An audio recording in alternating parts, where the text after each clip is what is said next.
Gas కష్టాలు మనకే కాదు, అదే అందరూ మొత్తం చెప్పాను నేను. ప్రపంచవ్యాప్తంగా ఉన్నాయి.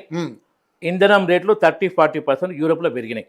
మన దగ్గర గ్యాస్ సిలిండర్కు 60 రూపాయలు పెంచారు. దీనికి డొమెస్టిక్గా పెట్రోల్ డీజిల్ అయితే ఇప్పుడు పెంచమని అంటే హామీ ఇచ్చింది కేంద్రం కూడా.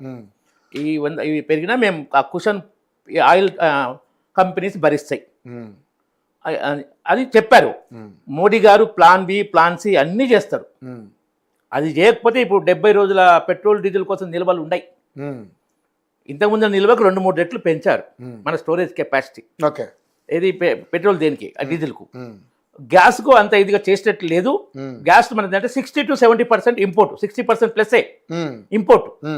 అందులో ఇంపోర్ట్లో 90% ఏమో హర్మేజ్ జలసంధి నుంచి రావాల్సిందే. అక్కడ బ్లాక్ ఏర్పడ్డది.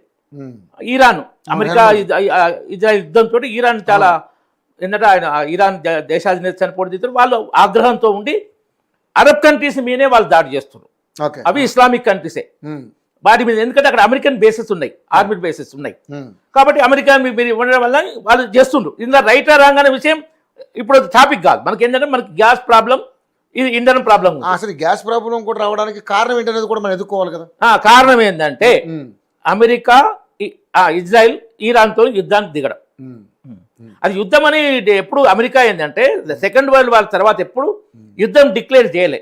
ఎందుకంటే యుద్ధం డిక్లేర్ చేసే పవర్ ప్రెసిడెంట్కి లేదు, కాంగ్రెస్కే ఉంది, అమెరికన్ కాంగ్రెస్కే ఉంది.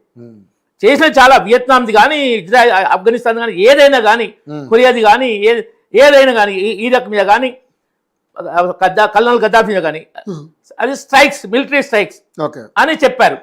దాంట్లో ఏంటంటే వాళ్ళు అక్కడ అణ్వాయుధాలు ఉన్నాయి, తయారు చేస్తుండ్రు. అది ఏంటంటే ఒక హిజ్బుల్లా గ్రూప్కు, ఉగ్రవాద సంస్థకు ఇరాన్ ఫుల్ సపోర్ట్ ఇస్తుంది. హిజ్బుల్లా అనేది ఉగ్రవాద సంస్థ. ఆ హిజ్బుల్లాతోని ఇజ్రాయెల్కి డేంజర్ ఉంది, హమాస్ అండ్ హిజ్బుల్లా తోటి. కాబట్టి ఇజ్రాయెల్ సపోర్ట్ అమెరికా. ఇప్పుడు మరి ఇన్ని దాడి చేసి మొదలు అణుబాంబులు తయారు చేస్తే దాన్ని తయారు చేసి 3-4 నెలల కింద రైడ్ చేశారు 2-3 months బ్యాక్ B-2 బాంబర్స్ తోటి. అయినా ఇంకా ఉన్నాయని దాంతో వాళ్ళు ఇరాను ఆయన మార్చాలి, దేశాన్ని మార్చాలి, మీరు అవన్నీ చెప్పాలంటే అక్కడ ఒప్పుకోలేదు. మేము ఒకరి కింద పని చేయమని జరిగింది. దాంతో దాడులు జరుగుతున్నాయి. రైట్ ఆ రంగాన్ని కాదు, వచ్చింది ఆడ ఇష్యూ వచ్చింది, దాడులు జరుగుతున్నాయి. మనం ఏంటంటే మొదటి నుంచి మోడీ గారు ఏంటంటే ఇది యుద్ధాల కాలం కాదు, యుద్ధాలు మంచిది కాదు. యుద్ధాలు వస్తే తప్పనిసరి అయితే మన వన్డే మ్యాచ్లో ఒక మ్యాచ్లో వన్డే మ్యాచ్ కానీ T20 మ్యాచ్ కానీ సూపర్ ఓవర్ ఆడతారు లాస్ట్ ఫైనల్లో. ఈ స్కోర్ టై అయినప్పుడు అట్లా ఫినిష్ కావాలి సూపర్ ఓవర్. కానీ ఓ టెస్ట్ మ్యాచ్ లాగా ఇప్పుడు ఇది రష్యా అండ్ ఉక్రెయిన్ యుద్ధం 4 గంటలు అయిపోయింది, అట్లా సాగకూడదు. ఇప్పుడు ఇది కూడా 2 weeks అవుతుంది. ఇది కూడా ఎవరికీ మంచిది కాదు యుద్ధం అని చెప్పి. దాంతో ప్రపంచవ్యాప్తంగా సంబంధం లేని వాళ్ళకి విపరీతమైన కష్టాలు వస్తున్నాయి. కానీ మోడీ ఎందుకు వారించలేకపోతున్నాడు, ట్రంప్తో ఎందుకు ఈ విషయం మీద డిస్కస్ చేయలేకపోతున్నాడు ఎందుకు కూడా చాలా మంది మాట్లాడుతున్నారు. మాట్లాడితే వాళ్ళు ఏమైనా మాట్లాడచ్చు, ఏమైనా మాట్లాడచ్చు. ఉక్రెయినే వినలేదు. అమెరికా కానీ యూరోప్ కానీ వాళ్ళ విధానంలో ఒకటి ఏంటంటే ప్రపంచాన్ని మేము పెత్తనం చేయాలి ఉంది, తర్వాత మా ఆయుధాలు అమ్ముడు పోవాలి, ఇవి ఉంది వాళ్ళ పద్ధతిలో. సో ఉన్నప్పుడు అది ఇప్పుడు నెంబర్ 1 దేశం ఏది అమెరికా ప్రపంచంలో డామినేటింగ్ నెంబర్ 1 దేశంగా ఉంది. మనం ఏంటంటే ఇంటర్నేషనల్ రిలేషన్లో ప్రపంచం మొత్తం గురించి ఆలోచించాలి. మన దేశ పరిస్థితులు బట్టి మనం నిర్ణయం తీసుకోవాలి. అది రైటా రాంగ్ కానీ ప్రతిదానికి పోయి ఏళ్ళు పెడితే మనం అవుట్ అవుతాం. ఎంతవరకు మనం చేయగలం? ఇక్కడ మనకు అవసరం ఎంత మన దేశానికి? మనం అంటే మన ఇండివిజువల్ కాదు, మనం అంటే దేశ ప్రజలు. అక్కడ 1 కోటి మంది ఉన్నారు. ఏది వెస్ట్ ఏషియాలో, అరబ్ కంట్రీస్లో ఇండియన్స్ 1 కోటి మంది ఉన్నారు. వాళ్ళ సేఫ్టీ కూడా చూసుకోవాలి. మనం ఒక దిక్కుది పోయి ఇంకో దిక్కు దాడి చేసి మన ప్రజలకు ఇబ్బంది రానియకూడదు.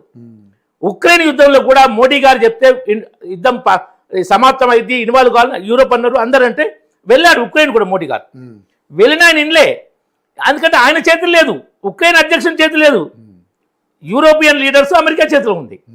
వాళ్ళు శాంతి చెప్తారు, యుద్ధం చేయిస్తారు.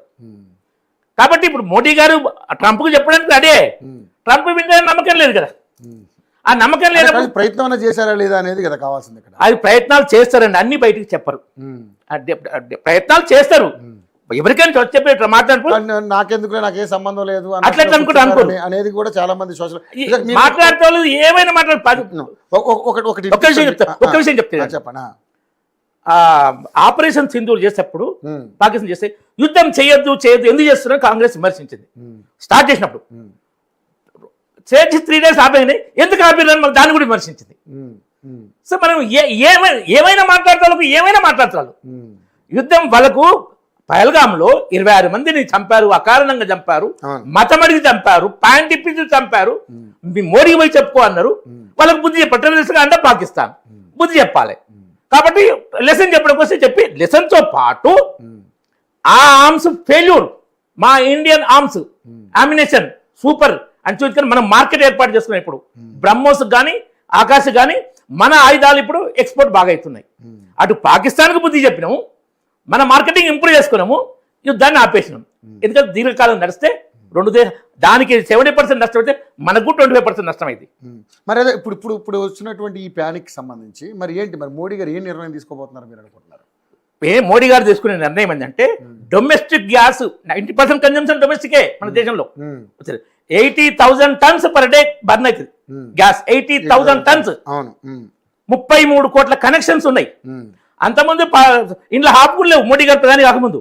కానీ ప్రతి స్త్రీ ప్రతి మహిళ పొగ బాధ రాకూడదు. అందరికీ డబ్బు లేని వాళ్ళకు కూడా గ్యాస్ ఉండాలని ఫ్రీ కనెక్షన్ ఇవ్వడం జరిగింది. ఉజ్వల గ్యాస్ పథకంతో ఇచ్చి ప్రతి ఇంటికి వచ్చింది. అంతకుముందు ఇలా సగం కూడా లేనప్పుడు 6 సిలిండర్లు 9 సిలిండర్లు మేము అధికారుల కోసం 12 ఇస్తాం అనే దౌర్భాగ్య పరిస్థితి ఉండే. ఏ యుద్ధం లేనప్పుడు యూపీఏ పాలనలో పెట్రోల్ బంక్ల లైన్లో నిలబడ్డాయి. ట్రాక్టర్లు కూడా వచ్చి ట్రాక్టర్లు అన్ని వెహికల్ పెట్రోల్ బంక్లో పెట్రోల్ డీజిల్ కొరత. ఎరువుల కోసం కోఆపరేటివ్ సొసైటీస్ వాళ్ళ ద్వారా పంచి అక్కడ కూడా రైళ్లు చెప్పు లైన్ నిలబడ్డాయి. అయితే ఇప్పుడు సప్లైలో దీంట్లో ఏది గ్యాస్ ప్రాబ్లం ఒకటి ఉంది, పెట్రోల్ డీజిల్ ప్రాబ్లం లేదు, స్టాక్ ఉంది. ఇక్కడ ఏంటంటే మనం ఇంకోటి మీరు రష్యా నుంచి రష్యా నుంచి ఎప్పుడు బంద్ చేయాలి. ఇక అమెరికా చెప్పినా బంద్ చేయాలి, ఎవరు చెప్పినా బంద్ చేయాలి. రష్యా నుంచి కొంటున్నాం, అరబ్ కంట్రీస్ నుంచి కొంటున్నాం, ఈవెన్ వెనిజులా నుంచి కూడా కొంటాం. ఎందుకంటే ఎక్కడన్నా దగ్గర సమస్య వస్తే ఆల్టర్నేట్ ఉండాలి. ఇప్పుడు హార్మోజ్ దగ్గర బంద్ అయితే మనం వెనిజులాకు పోయేటట్టు ఉండాలి, ఇటు రష్యాని తీసుకున్నట్టు ఉండాలి. సుయజ్ కెనాల్ కూడా బంద్ అయితే రష్యానికి ఇబ్బంది ఉంటే మనం కేప్ ఆఫ్ గుడ్ హోప్ ద్వారా వెనిజులా తెచ్చుకుంటాం. సో 4-5 కనెక్షన్లు ఉంటే 1-2 కనెక్షన్లు ప్రాబ్లం వచ్చినా మనకు ప్రాబ్లం ఉండదు. ఎక్కడ లాభం ఎక్కువ ఉంటే అక్కడ ఎక్కువ తీసుకుంటాం, ఎక్కడ లాభం తక్కువ ఉంటే అక్కడ తక్కువ తీసుకుంటాం. కానీ కనెక్షన్ పెట్టుకుంటాం, కనెక్షన్ అవసరం. సో ప్లాన్ బి అయితే ఉందంట, పక్కా ప్లాన్ బి నడుస్తుంది. కాబట్టి దేశ ప్రజలకు ఎవరికి టెన్షన్ లేదు. ఇప్పుడు ఈయన మన ఎవరు ఉత్తమ్ కుమార్ రెడ్డి. మరి ప్రజలు ఇంత ప్యానిక్ అవుతుంటే ఒక ప్రెస్ మీట్ పెట్టి ఎందుకు చెప్పలేకపోతారు మోడీ గారు? మోడీ గారు చెప్పారు, మీటింగ్ లో చెప్పారు.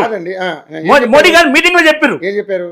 ఏంటంటే గ్యాస్ కొంచెం ఇబ్బంది ఉంది, ప్యానిక్ కావాల్సిన అవసరం లేదు, డొమెస్టిక్ సప్లై ఆగదు, కమర్షియల్ కొంచెం ఉంటది, ఇది ప్రపంచవ్యాప్తంగా సమస్య ఉంది, మేము శ్రమిస్తున్నాం ఆ సమస్యను ఎదుర్కోవడానికి. మోడీ గారు చెప్పింది మీకు చదివి వినిపిస్తాయి. మోడీ గారు ఆయన ప్రజల ముందుకు వచ్చి సొంత ఎజెండా కోసం గ్యాస్ లభ్యతపై ప్రజల్లో ఆందోళన కలిగిస్తున్నారు ప్రతిపక్షాలు అనవసరంగా. వాళ్ళు దేశానికి నష్టం కలిగిస్తున్నారు, దేశానికి నష్టం కలిగిస్తారు. ఈ వైఖరితో ప్రజల ముందు వారి స్వభావాన్ని బయట పెట్టుకుంటారు. యుద్ధ ప్రభావం ప్రతి దేశంపై ఉంది, యుద్ధ ప్రభావం. దీనిని ఎదుర్కోవడానికి భారత్ శ్రమిస్తుంది.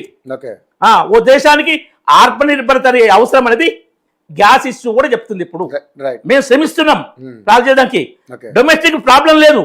కానీ గ్యాస్ ఏజెన్సీస్, గ్యాస్ వీళ్ళు డెలివరీ బాయ్స్ అమ్ముతున్నారు. ఒక ప్రముఖ ఛానల్ వీడియో స్టింగ్ ఆపరేషన్ చేసి పట్టింది, వీడియో వినిపిస్తా. ఉన్నాయి, చాలా ఉన్నాయి అలాంటివి. ఇప్పుడు జరుగుతాయి, ఇంకెక్కువ జరుగుతున్నాయి. ఇంకొకటి గ్యాస్ ఎందుకు పెద్దంటే 3 రాష్ట్రాలనే ప్రాబ్లం. ఒక సామాన్యుడు మాట అడుగుతున్నాడు, అది ఒకసారి మీరు కూడా వినండి, బాగుంటుంది. ఎవరైనా అడ్డొస్తే చూడండి. నిన్న అమెరికా అధ్యక్షుడు